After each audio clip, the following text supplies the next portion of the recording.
Qué gusto que nos acompañen de nuevo en Ciudades Ciudades para hablar de los múltiples rincones de nuestra ciudad.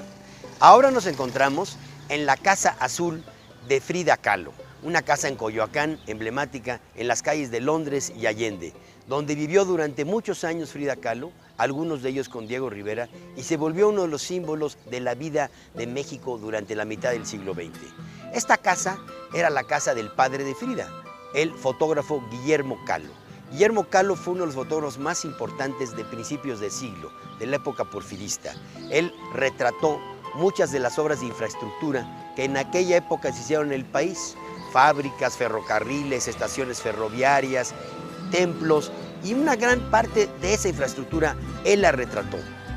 Pero también él incitó a su hija Frida en este amor por la imagen, por la fotografía, por la pintura, por la representación. Guillermo Kahlo, con su familia y desde luego con Frida y su hermana Cristina, vivieron aquí, pero en algún momento tuvo serios problemas económicos, Guillermo, y no pudo continuar viviendo en esta casa que tenía no la imagen que hoy vemos, hoy la conocemos como la Casa Azul, y se transformó más bien como una casa clásica de los pueblos de México. Pero originalmente era una casa de tipo porfirista, una casa neoclásica de la época, con mobiliario tipo europeo y a la usanza de la época porfirista. Cuando Diego Rivera logra apoyar a Guillermo Kahlo, su suegro en aquel entonces, para adquirirla y salir de algunas deudas, es cuando se mudan aquí Frida Kahlo y Diego Rivera y la transforman en una cuestión absolutamente particular. Una casa que rompía con el estereotipo de la época, de esta forma afrancesada, para que se convirtiera en un rincón de los muchos que tienen los pueblos mexicanos, retomando lo mobiliario. Se pasó de esas sillas de carácter vienés o austriaco a las sillas de palo, las mesas muy sencillas y una gran cantidad de artesanías de México. Ese fue el espíritu con el cual se imbuyó gran parte de esta casa, que hoy es museo y que invitamos a todos a que nos acompañen a recorrerla en este programa.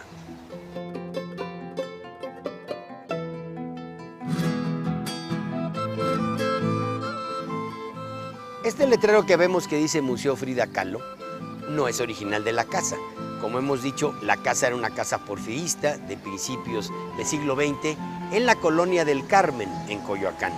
Y este letrero le fue agregado años más adelante por Juan O'Gorman, un íntimo amigo de Frida Kahlo y de Diego Rivera, quien también les construyó sus casas antes en San Ángel en 1932.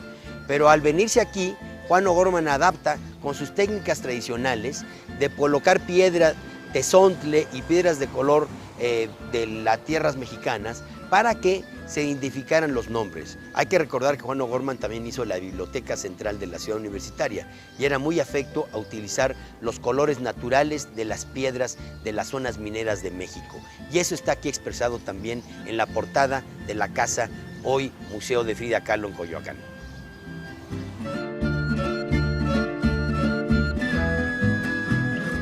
Muchos se preguntarán por qué se llama la Casa Azul.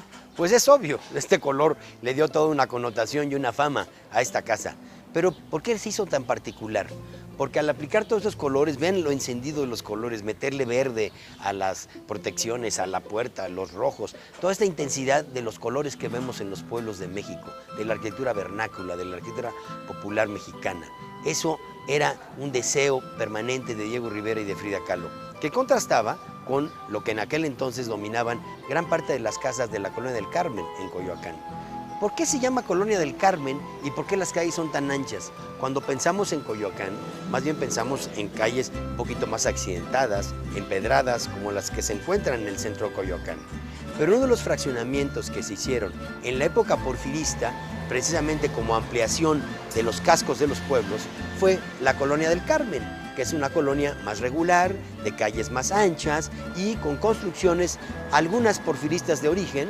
Hay que recordar también la casa donde vivió León Trotsky, pero se le dio el nombre de Colonia del Carmen por el nombre de la esposa de Porfirio Díaz, que era doña Carmelita Romero Rubio de Porfirio Díaz. Es por eso que se llama Colonia del Carmen y en ese afán después Diego Rivera y Frida Kahlo quisieron pintarla de colores, la hoy conocida Casa Azul en Coyoacán.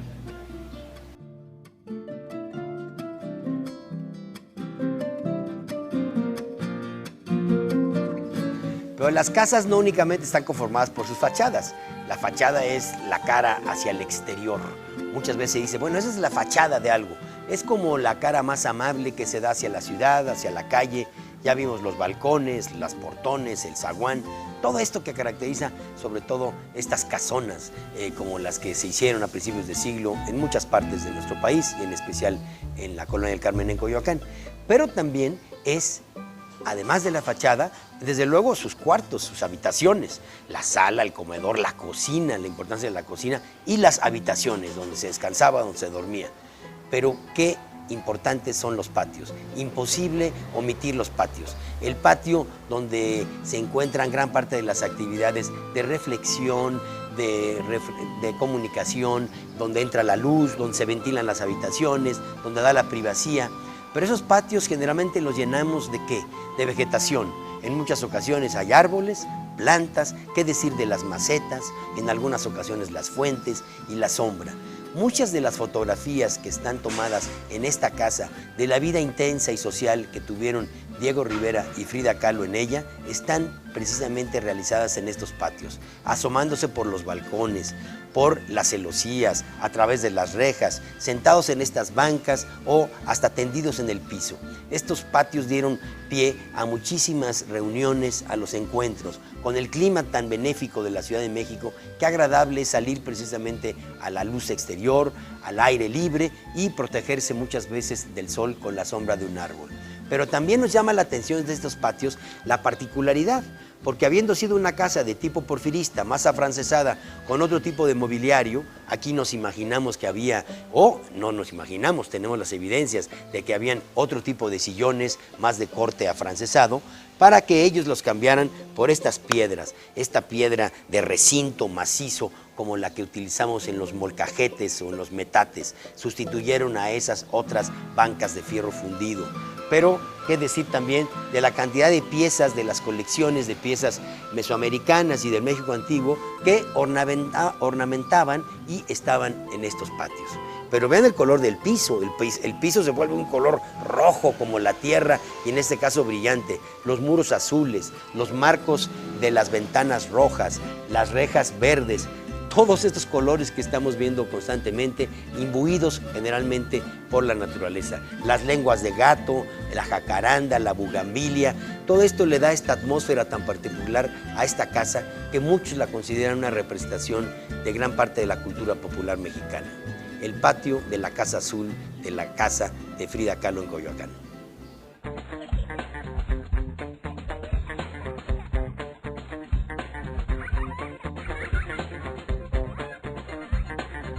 Estamos con Hilda Trujillo, quien es la directora de la Casa Azul de Frida Kahlo y del Museo de la Nahuacalli, también de Diego Rivera en la Ciudad de México. Hilda, qué gusto. No, igualmente, Felipe. Tiempo y compartir este bellísimo espacio. Siempre es un gusto recibirte. Bueno, háblanos un poco de los orígenes de la casa y cómo ha evolucionado para ser hoy el museo que podemos visitar. La casa que se construye en una zona porfiriana, porque esto era la colonia, es la Colonia del Carmen, y el nombre es en homenaje a la esposa de Porfirio Díaz. La Colonia del Carmen era el modelo de las nuevas colonias del principios del siglo XX, ¿no? que soñaba Porfirio Díaz para México. Y cuando empieza a tomar personalidad esta casa, con los colores que Frida Kahlo quería, el azul que se usa, es un homenaje a los colores populares que se usan en los pueblos, ¿no? O el amarillo combo de los pisos, es esta personalidad que hoy tiene la casa. Se inicia esta remodelación cuando viene Trotsky a México. En el 37 llega a México, vive aquí por 2 años y Diego Rivera, primero que nada, compra el terreno aledaño porque pensaba que alguien podía dispararle. Entonces, para proteger la vida de Trotsky, Diego amplía la casa y en ese tiempo tapean las ventanas porque también piensan que podían disparar por ahí e inician la pintura en azul, también inician la decoración de las piezas prehispánicas, ¿no? Y la vuelven más un estilo colonial, que se deja atrás ese estilo afrancesado. Y toda la decoración interna y externa está realizada por ambos artistas. La casa en sí misma es una obra de arte. Y donde quiera que volteas, ves objetos o rincones que Frida usa en su obra. No puedes entender la obra de Frida Kahlo si no entiendes su casa. La casa es parte de la obra de Frida. Entonces, no se puede entender. Si tú has conocido bien su obra y no conoces su casa, es que no conoces la obra de Frida Kahlo. La casa tuvo distintas remodelaciones también, aparte de la que te cuento cuando vino Trotsky a México. Se hace en el 39 la ampliación del estudio que le encarga a Diego Rivera O'Gorman. Ya le había encargado la casa de San Ángel y le encarga el estudio, y los techos de la parte inferior del estudio están decorados por Diego Rivera y por Frida Kahlo. Todo tiene, es decir, en una parte hace un reloj en el techo y en la otra una estrella y una hoz y un martillo.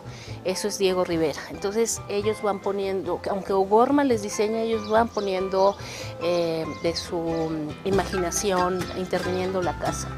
En la sala primera, o lo que era la sala de la casa que hoy es la sala 1, vemos una chimenea, igual que en el comedor, que son chimeneas, sobre todo en la sala 1, muy prehispánica, pero también muy art déco, que va a ser los primeros experimentos que Diego Rivera hace para después construir el Anahuacalli con piedra volcánica y con estas líneas geométricas, con una arquitectura muy definida, pero también visualmente muy fuerte, ¿no?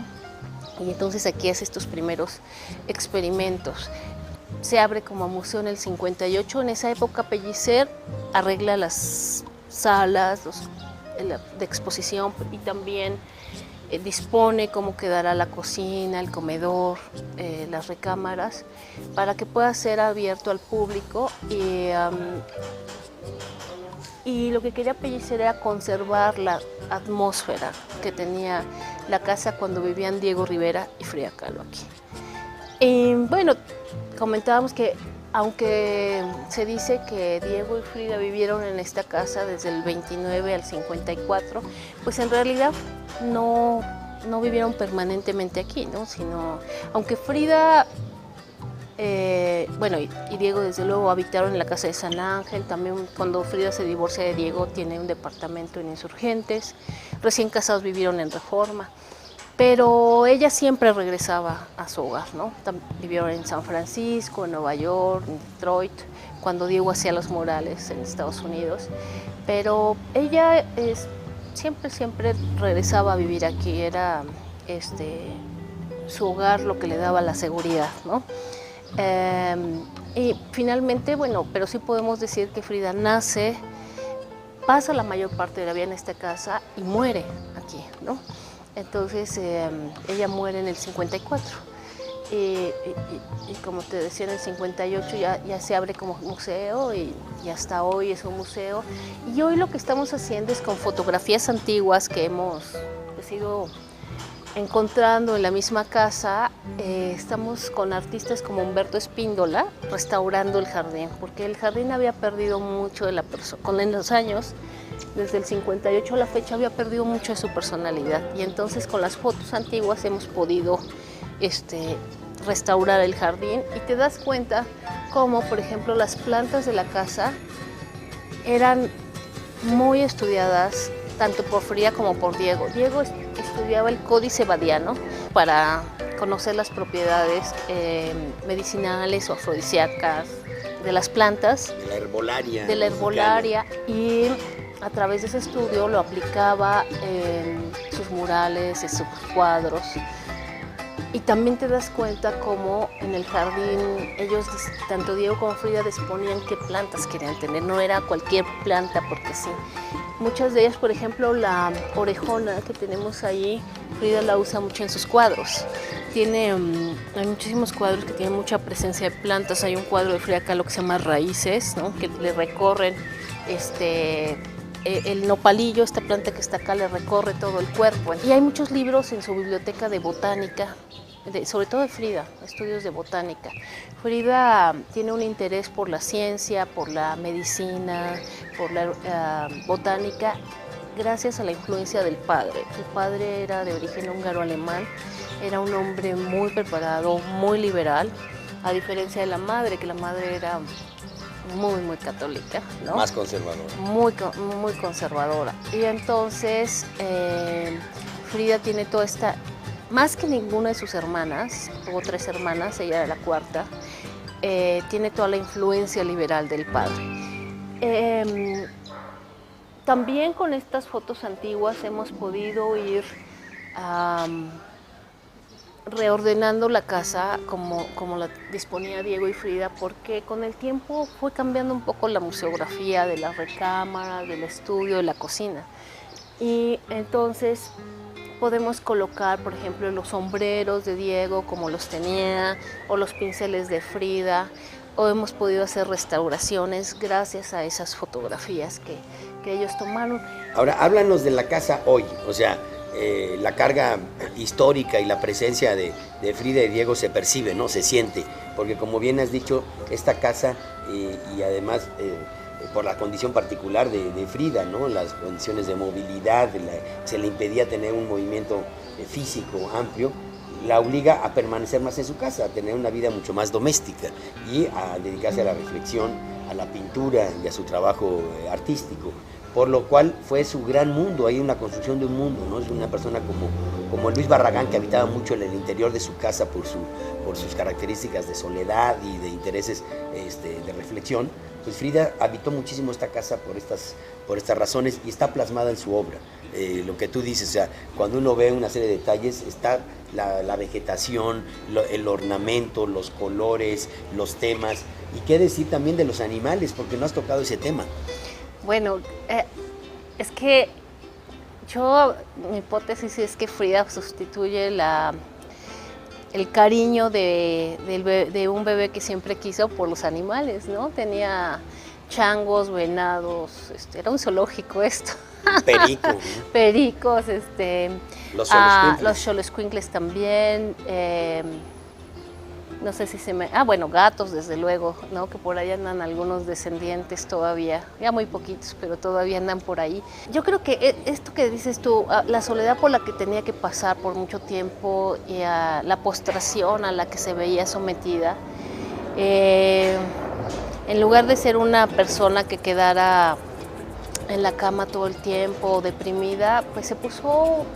O sea, sacó su instinto artístico y se puso a decorar su casa y se puso a pintar, y entonces el resultado es este espacio tan único, ¿verdad? Y que llama tanto la atención. Hoy por hoy es uno de los lugares más visitados. Digamos, si uno dice tiene más de 300,000 personas al año, puedes decir que no es un número tan relevante. Sin embargo, por lo pequeño que es el museo, por metros cuadrados, por densidad de población de metros cuadrados, realmente es uno de los más visitados, ¿no? Yo creo que no hay, o sea, la gente que viene a la Ciudad de México escoge 3 lugares: el Museo de Antropología, el Castillo de Chapultepec y la Casa Azul, ¿no? ¿Cuántos visitantes recibe diario el museo? Bueno, depende, pero en fin de semana de 2,000 a 2,500, y es mucha gente porque el espacio es muy pequeño. Diario nos decías que como 800,000 personas diarias. Como 1,000 personas diarias en promedio. Si pones los días es que entre semanas son como 800, pero en fin de semana son como 1,200 más o menos. Pues imagínense, para hacer un museo de una casa, pues uno de los destinos turísticos, culturales, de gran interés en la Ciudad de México es visitar la Casa Azul de Frida Kahlo en Coyoacán.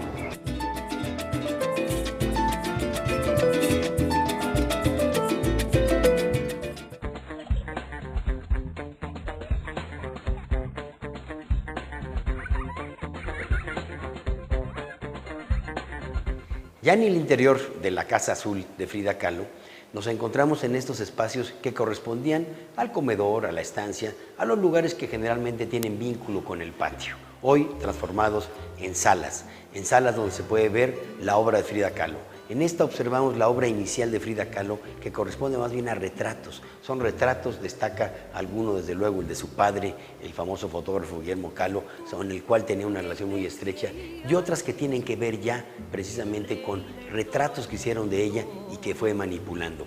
Pero llama la atención también el piso, vean el color del piso, la altura de estas casonas de la época, y lo que más nos llama la atención en esta sala es la chimenea. Esta era la sala y es una chimenea que fue diseñada por Diego Rivera en un ejercicio previo a lo que fuese después el Anahuacalli. En este amor por el México prehispánico hace esta especie de pirámide, una construcción muy particular que era la chimenea de la casa. A cada uno de los rincones de la casa le fueron imprimiendo el sello de la particularidad de lo que es nuestro país. Está el coraje. Porque hoy que estás... Llama la atención en la obra de Frida Kahlo esa obsesión por su estructura genealógica, por su familia. En esta obra podemos ver cómo ella hace precisamente todo este árbol genealógico, donde aparecen desde luego sus padres, Frida con sus hermanos, con sus hermanas y con sus antepasados. Hay que recordar que Frida fue resultado de una fusión entre un hombre de cultura germánica, que era austriaco, el padre Guillermo Kahlo, y una mujer, Matilde Calderón, de origen oaxaqueño. Se ha hablado mucho sobre la influencia que tuvo Diego Rivera en el vestuario de Frida, pero no responde tanto a ello. Además de darle gusto a Diego, lo hacía por una tradición de su abuela materna oaxaqueña y de muchas de las imágenes que recuerda de la infancia de su madre. Pero también podemos observar esa obsesión que tenía por los elementos de la naturaleza. Vamos a poder ver en muchas ocasiones la herbolaria, las plantas, la vegetación, los frutos que se dan sobre todo en México, pero que representan sobre todo la fertilidad. Esta obra es muy clara, esta papaya abierta, donde muestra toda esta fertilidad y ese deseo que siempre tuvo ella por ser madre, por poderse reproducir, que por sus condiciones físicas le fue imposible lograrse embarazar.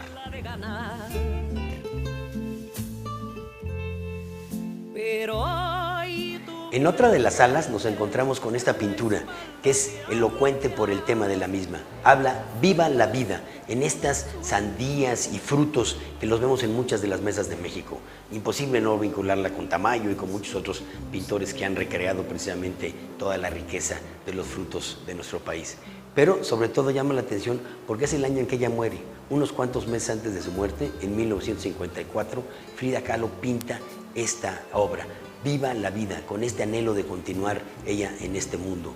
Pero también, como anécdota, hace años, cuando vino el grupo Coldplay, hace escasamente 3 años a este museo, quedó muy impresionado por esta pintura y a la última gira mundial que ellos hicieron, le pusieron precisamente el nombre de Viva la vida. Es otra muestra de cómo este espíritu y la capacidad creativa de Frida se sigue reinventando, con músicos como Coldplay, compositores como Marcela Rodríguez, que va a hacer una ópera, y una gran cantidad de artistas que siguen abrevando en esta estética. Que llores y que te humillas antes. La influencia de las expresiones populares no únicamente fue en las aplicaciones directas, sino en estos ejemplos de los exvotos, que los vemos en muchísimas iglesias, ¿no? Los deseos que se tienen o cómo se agradece a quien sucedió o quien tuvo algún percance. Y ella, eso está muy presente en su obra, que lo podemos ver más adelante. Exvotos, artesanías, piezas prehispánicas, objetos personales, su silla de ruedas, el atril donde trabajaba, su cama, su habitación de día, su habitación de noche, todo eso es lo que podemos ver en este museo. También se encuentran en el museo obras de Diego Rivera, de las que fueron parte del hallazgo de lo que se conservó durante varios años en bodegas y en uno de los baños de esta casa. Y llama la atención esta obra, que es una pintura de Diego Rivera, donde retrata un paisaje de la Quebrada, en Acapulco. Pocos saben que el último año de su vida, poco antes de morir, Diego Rivera vivió en Acapulco. Ahí estableció su estudio, dado que ya se le había detectado el cáncer que lo llevó a la muerte lamentable, y que él pintó en Acapulco durante un año. Y sus últimas obras precisamente corresponden a paisajes de la puesta del sol, viendo hacia la Quebrada, viendo hacia pie de la cuesta, una serie de acuarelas que fueron los últimos trabajos de Diego Rivera. A los pocos días viene a la Ciudad de México y fallece en su casa de San Ángel. Bien de mi vida,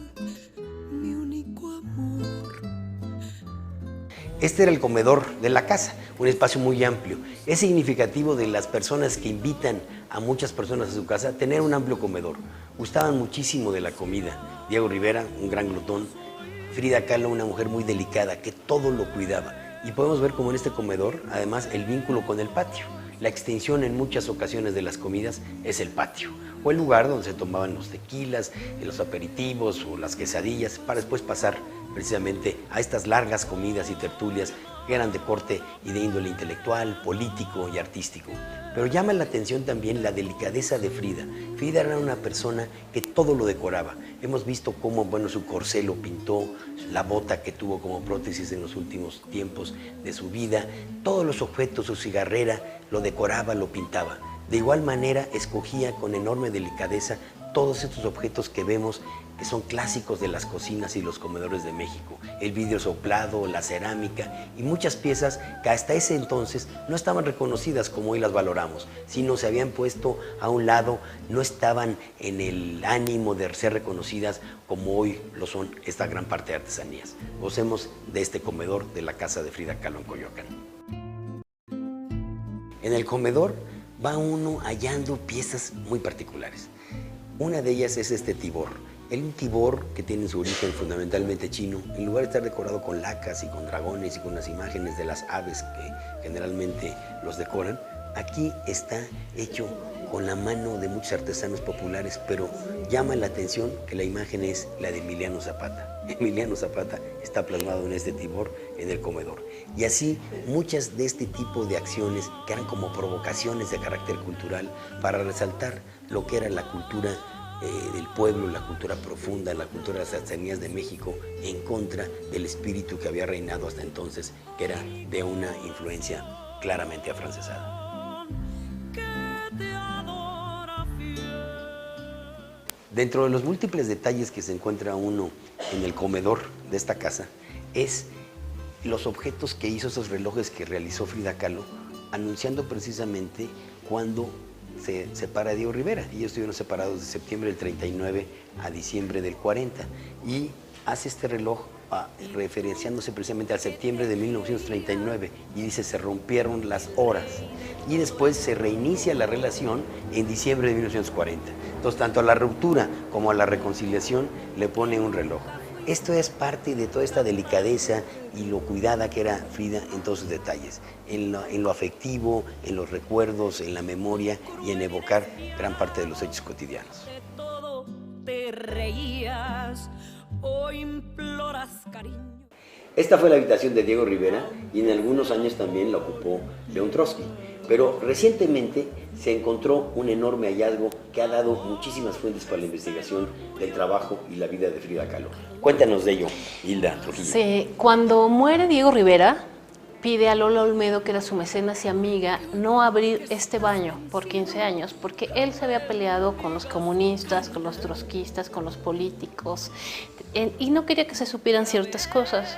Entonces cierra este baño y ahí había documentos, libros, pero Lola Olmedo, que era mecenas y amiga de Diego y se queda encargada de los museos, dice, mientras yo viva, no voy a abrir ni este baño, ni el otro baño, ni baúles, ni bodegas, tampoco los roperos, los cajones. Y Lola vivió 50 años. Entonces, cuando ella muere, en 2002, se renueva el comité técnico y en 2003 me piden que, por favor, había que ver qué había ahí, ¿no? Y bueno, pues decíamos, bueno, estos cajones, pero encontramos 300 vestidos de Frida, 12 corsets, más de 22,000 documentos, 6,500 fotografías de Weston Modotti, realmente un tesoro, joyas de Frida, todas sus medicinas, una documentación impresionante, porque yo creo que Diego Rivera estaba pensando en la posteridad, todo guardaba, ¿no? Una colección de libros, muchos de ellos intervenidos por Diego y por Frida, de casi 3,000 libros. En fin, que por ejemplo hay sucesos como el que les contaba hace rato de Rockefeller, cuando destruyen el mural, que no se conocía cómo había sido ese debate. Y ahora, gracias a esas fotografías y esos documentos, podemos entender cómo fue ese suceso histórico, pues que marcó mucho la vida cultural, tanto en México como en Estados Unidos. Y, por ejemplo, también encontramos fuentes muy importantes de la participación política de Diego Rivera en distintas etapas, cuando jugó políticamente del lado de Almazán, que era pues una locura, ¿verdad? O todos sus conflictos que tuvo después con Vasconcelos, siendo que eran muy amigos. En fin, hay una fuentes documentales muy importantes, códices también, códices copias del siglo XIX, o sea, facsimilares que tenía Diego coleccionados del siglo XIX, en fin, que fue todo un tesoro que hemos ido dando a conocer poco a poco. Hoy mismo tenemos la exposición de los vestidos de Frida, estamos exponiendo 20 y tantos vestidos porque pues, no podemos exponer todo lo que encontramos. Los vestidos también se encontraban en este... los vestidos en el baño de arriba que estuvo. Pero en todos esos lugares estaban tanto el ropero, el baño. Sí, y todos los cajones, baúles, no roperos, se podía abrir nada, todo estaba cerrado. Una más de las riquezas y los tesoros que conservan muchísimas veces los museos, los enigmas de la historia de los personajes, que van dejando ahí gran parte de sus secretos o de objetos personales que no quieren que en su momento sean abiertos y que recientemente, por fortuna, hoy podemos conocerlos. Un atractivo más para conocer el Museo de Frida Kahlo en Coyoacán. Te ha volteado, fallaste corazón.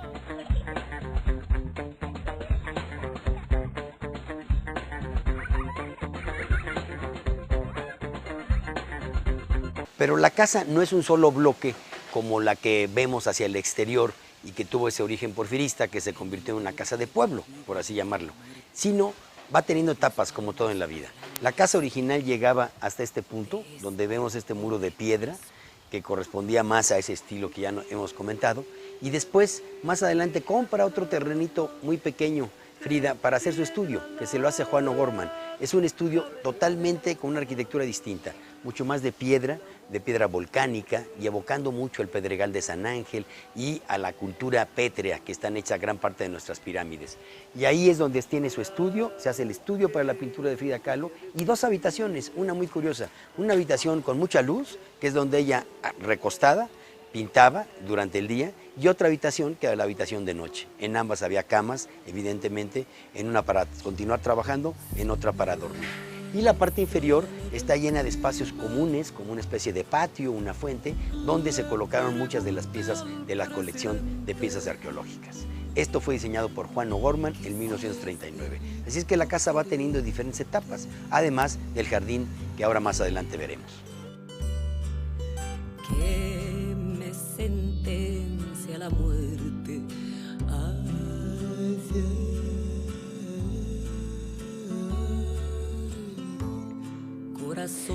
Este es el estudio que le hizo Juan O'Gorman como ampliación a la casa original a Frida Kahlo. Aquí pintaba, aquí podemos ver su mesa de trabajo, sus óleos, su material de trabajo muy ordenado generalmente, el caballete donde ella trabajó varias de sus obras y la silla de ruedas, como ella, ustedes recordarán, pintaba sobre todo sentada en su silla de ruedas o acostada en su cama. Es un estudio muy a la Juan O'Gorman, con este rescate del México prehispánico, de piedra, es piedra, grandes ventanales para que entre la luz y haya buena iluminación precisamente para la pintura, y algunos libreros donde tenía algunas de sus piezas. El estudio de Frida Kahlo en su casa. Alejaré de ti con un dolor dentro de mí. Te juro, corazón, que no es falso. Como ya hemos comentado, a un costado del estudio existían dos lugares, o existen dos lugares. Una que es la habitación de día y otra la habitación de noche. ¿Por qué la de día? Porque durante el día ella continuaba trabajando y pintaba recostada, pintaba acostada. Seguía trabajando, ornamentando todo, haciendo sus vestidos, siempre haciendo algo. Pero llama la atención el espejo que está en la parte superior a la cama, desde el cual ella se podía arreglar, observar. Hay que recordar también la cantidad de retratos que se hacía, y es por ello que tenía siempre que estar bien arreglada. es un lugar lleno de luz para permitir precisamente el trabajo. Y a un costado está la habitación nocturna, la habitación del descanso, que es una habitación más recogida, oscura y donde pasaba la noche. Y de encontrarte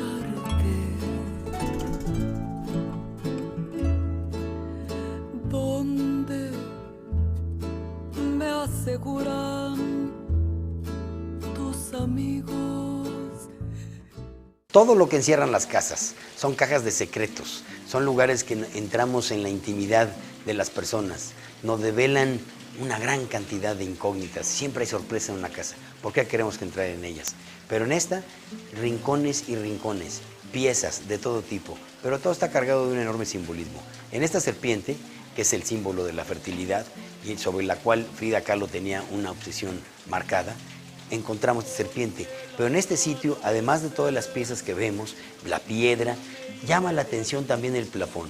Era un trabajo muy particular de Juan O'Gorman el trabajar también el decorado en los plafones, no únicamente los muros y los pisos en los pavimentos, sino también decorar los plafones, los techos, ¿por qué no?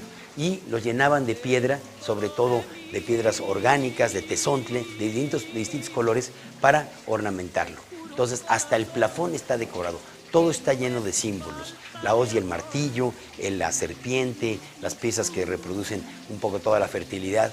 Es un tema recurrente que acompañó a Frida a lo largo de toda su vida y está presente en esta manifestación artística.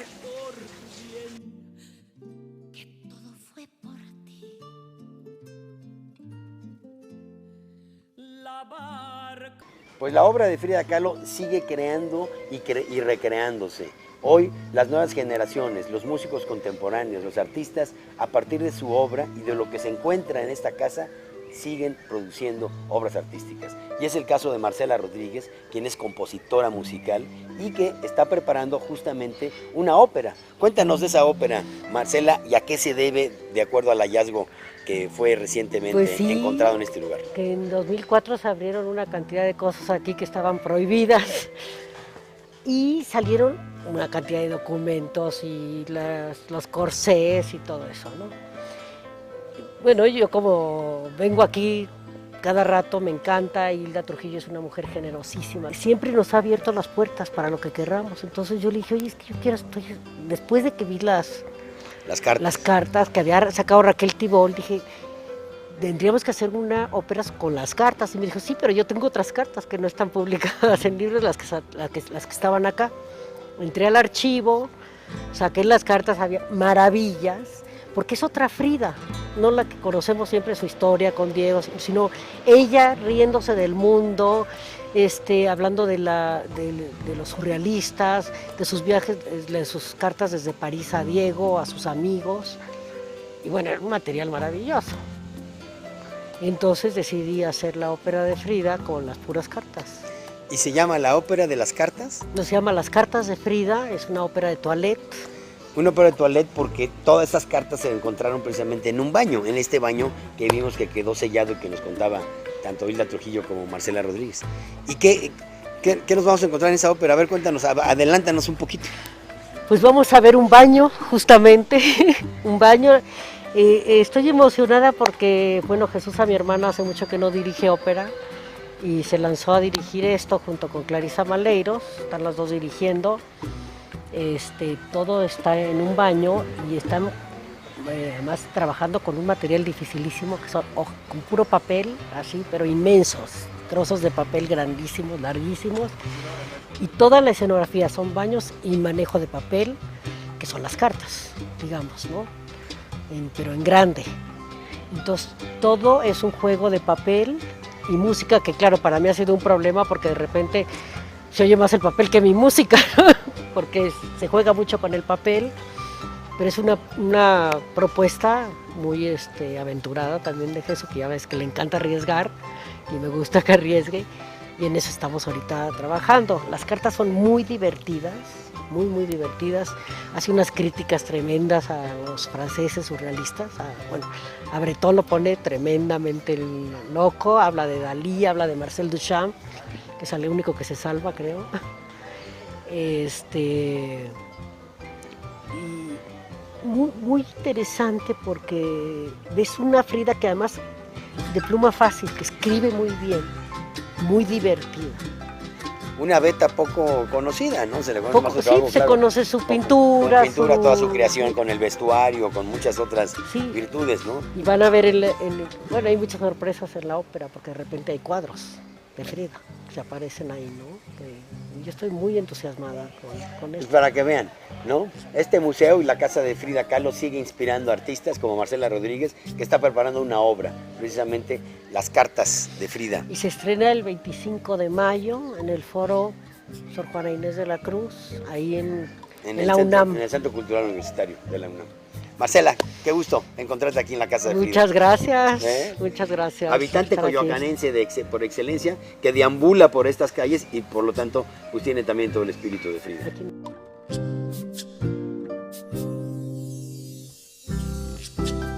Esta es una vista de la casa desde el jardín. Este jardín fue una ampliación a la casa original, que era esa U o como una grapa, donde podemos ver con claridad cómo hacia el patio central coincidían tanto el comedor, que es este volumen largo, al fondo los cuartos o recámaras, y a la izquierda el salón principal o sala, donde se encuentra la chimenea. Así eran en esas casas, prácticamente una U. Y la cocina hacia atrás, hacia un traspatio o huerto. Pero más adelante Diego Rivera compró este terreno para ampliar la casa y proteger sobre todo a León Trotsky, que vivió en esta casa, y como había amenazas de que lo iban a asesinar, él levanta los muros y lo protege para que las balas no llegaran hasta el interior de la casa. Esta es parte de la historia de la casa, pero sobre todo en este jardín se cultivaron muchas especies por todo este amor que había por las hierbas medicinales. Frida, por todos sus padecimientos que tuvo a lo largo de su vida, amaba también las plantas medicinales y todos los tés o infusiones que pudiera tener para mejorar su estado de salud. Otra parte más de las anécdotas de una casa, cómo puede marcar la vida de una persona, o una persona, cómo puede marcar una casa, como es este caso.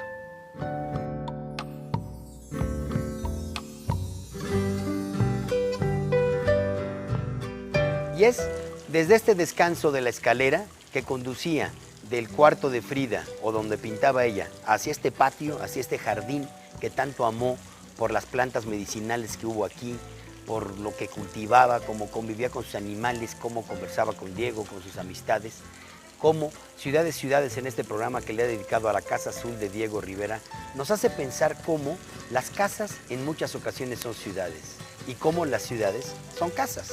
En este caso, esta casa es como una ciudad.